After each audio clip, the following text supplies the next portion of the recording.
Find the Cartesian equation of a plane.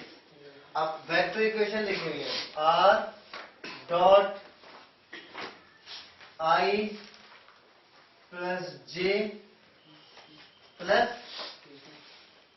Minus k is equal to 2। अब देखो अभी कौन पूछ रहा था? हाँ, अब देखो यहाँ पे आपको लगेगा ये उस वाली फॉर्म में लिखा हुआ है r डॉट n बराबर d, पर ये उस फॉर्म में नहीं लिखा अभी। हाँ, ये अभी परपेंडिकुलर डिस्टेंस फ्रॉम ओरिजिन ही है। r dot n is equal to d तभी होगा जब ये यूनिट वेक्टर होगा, तो ये परपेंडिकुलर डिस्टेंस नहीं है। तो 1 प्लस 1 प्लस 1 √3 आ रहा है। अगर इसका मैग्नीट्यूड 1 आ रहा होता तो ये perpendicular distance from the origin होता और ये यूनिट वेक्टर होता, पर है नहीं, बनाना पड़ेगा। तो आप √3 से डिवाइड करेंगे, तो इसका इस प्लेन का ओरिजिन से अगर डिस्टेंस पूछा जाए तो 2/√3 है। समझ आ रहा है? हाँ, तो अब इसको कह रहा है ये वेक्टर इक्वेशन दी है प्लेन की, कार्टेशियन बनाओ। कार्टेशियन में आई जे के नहीं होते, एक्स वाई जेड होते हैं। और आपको मैंने बता रखा है आर वेक्टर का मतलब होता है general point, x y z का पोजीशन वेक्टर, यानी whenever you have r vector it means it is the position vector of general point lying on that plane or line। कुछ भी हो उस पर जो जनरल पॉइंट हो एक्स वाई जेड होगा, किसी भी इक्वेशन एक्स वाई जेड होता है उसका पोजीशन वेक्टर है। इसका तो r वेक्टर मतलब हुआ एक्स आई प्लस वाई जे प्लस जेड के। इसका डॉट प्रोडक्ट करना है आई प्लस जे माइनस के।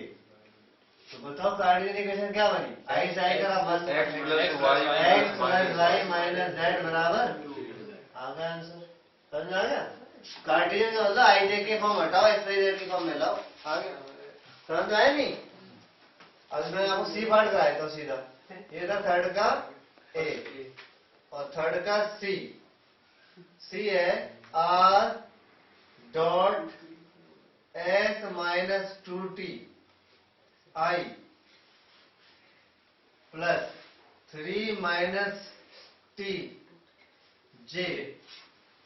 दूसरे वाले में एस नहीं लिखा हुआ, देखो तुम्हारे में भी ऐसे ही है। दूसरे में नहीं है, दूसरे में माइनस नहीं है। अच्छा, तीसरे में 2s 3s plus T 2s plus T into unit vector के इज इक्वल टू 15। अब वो कह रहा है इसको किसमें करो? कार्टेशियन फॉर्म में करो, ये ना कह रहा है।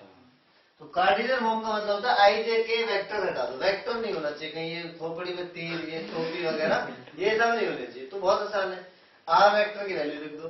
अभी जैसे करा है वैसे ही करना है। तो इधर बहुत सिंपल नहीं आएगी, एस और टी की टर्म में भी आएगा, उससे कोई लेना देना नहीं। आपका वेक्टर हट जाना चाहिए। एक्स आई प्लस वाई जे प्लस जेड के डॉट प्रोडक्ट किसके साथ? एस माइनस 2t आई 3 माइनस टी जे और 2s प्लस टी के इज इक्वल टू 15। अब डॉट प्रोडक्ट जब करते हैं तो आई से आई होता है और आई डॉट आई क्या हो जाता है 1। तो इक्वेशन तैयार हो गई आपकी x into s minus 2t plus y into 3 minus t plus z into 2s plus t is equal to 15। This is Cartesian equation of this plane. समझ में आ गया?